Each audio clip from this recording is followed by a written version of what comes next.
in doubt. Now this is in doubt is key. In the earlier systems, things were said and you were in a closed world, and because you were in a closed world, you just assumed it's true and you acted on it. All right? If you look at something like Windows, you know, Active Directory, or you know, Novell's eDirectory and so on, they were assumed to be right by the applications that use them. So that's a world where there isn't any doubt. But once you start hooking things up across boundaries, in the world of today, where you have this mesh and everything is free flowing and you need to be able to collaborate across companies and all this kind of stuff, well then, if you receive these claims, these statements about things, you also have to take into account who says what about whom. And are you going to act on it? In other words, the degree to which you're willing to act may well depend on who says it. And so that's very important. That's key to having a multi-centered world, is that you're able to deal with things as being in doubt. So it's a new trust model. And now a claim is a statement, as I said, and what could those statements be? Well, anything that can be spoken by one party about another party. So it could be something like your email name, it could be something like your age, your birth date. It could be something much less revealing than a birth date, but just as appropriate. For example, the fact that you're over 21 and therefore able to do something without giving away a lot of personal information. Could be your manager or your role. It could be a permission that you're allowed to do something, or you're allowed to see something, or you have access to a resource.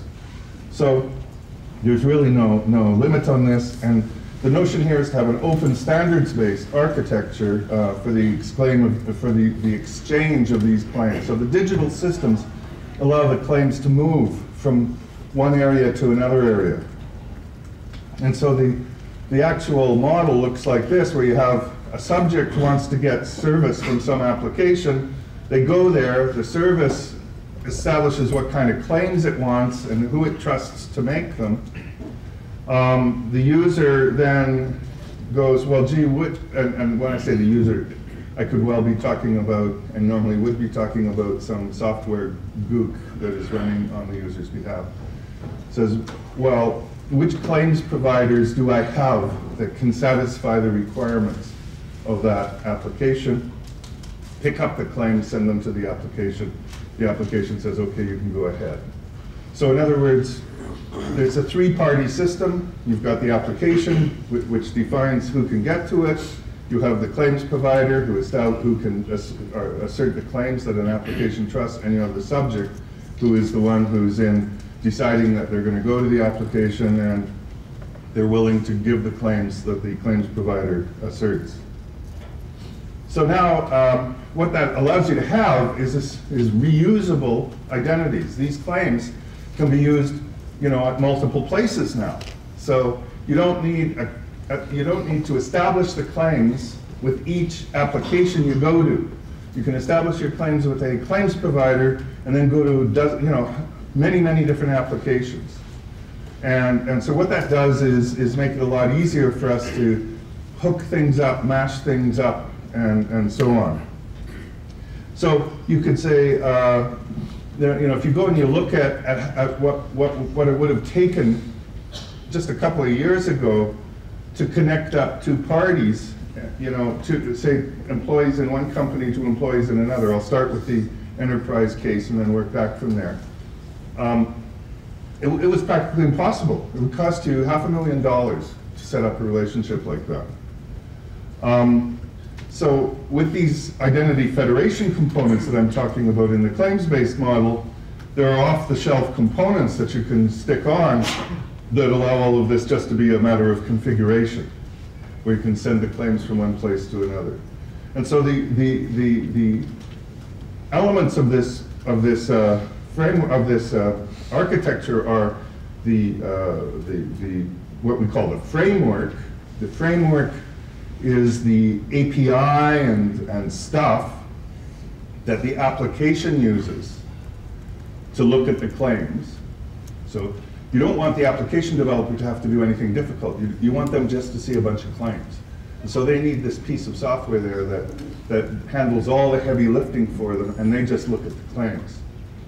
The server that issues or transforms the claims, and in the best case, what we call an information card selector. I think you were talking about that yesterday.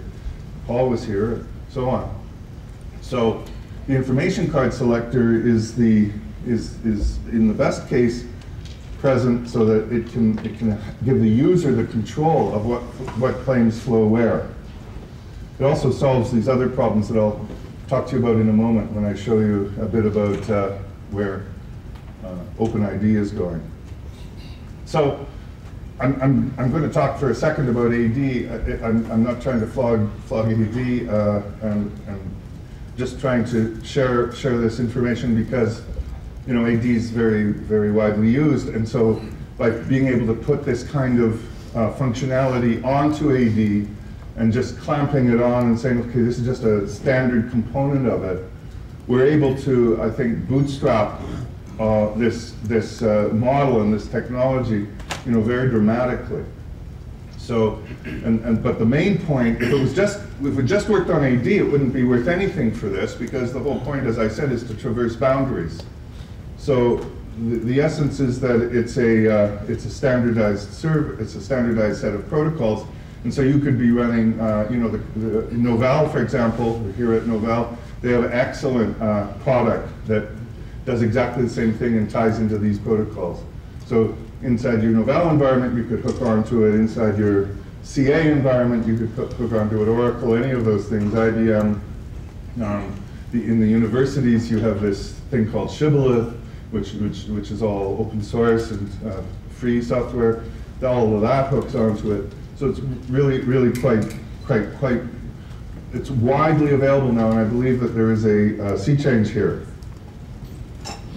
So you hear everybody talking about the cloud now. I was laughing with Craig. Craig came out with this idea of the network service model back in when was that? 91.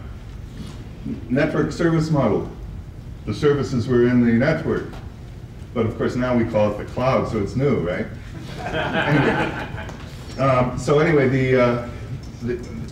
there we are with this interest in the cloud, and it really is a dynamic, something that's happening because people see it as a way of being able to outsource and cut costs, and we're in a recession, so all of this is very synergistic. How would you be able to manage your identities between your enterprise and the cloud if you're an enterprise? Well, gee, you need, guess what? Claims. You need something that allows you to go from one area to another area and to have that flexibility of where does this thing come from. And so you can see that the whole movement towards the cloud is a movement towards the claims-based architecture.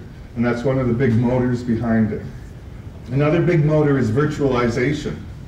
How can you deal with these things that don't even occupy physical space? What are they called? How are you going to identify those? They don't have any wires. They don't even have, not wires. They're just virtual. So once again, we can use things that are said about them.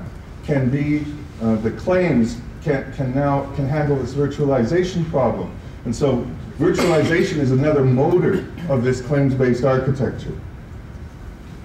Now, if you look in consumer space, there's been a lot of, maybe some of you have been paying attention to OpenID and information cards. Well, OpenID has been really catching on in a bunch of sites. It follows the meta-system model. You have the relying party, the subject, and the claims provider. The big service providers are all supporting it now. Yahoo, AOL, Google, Windows Live is in beta. And there are many, many small providers who support OpenID. MyOpenID.com is a really cool one. That's the one I use, and so on.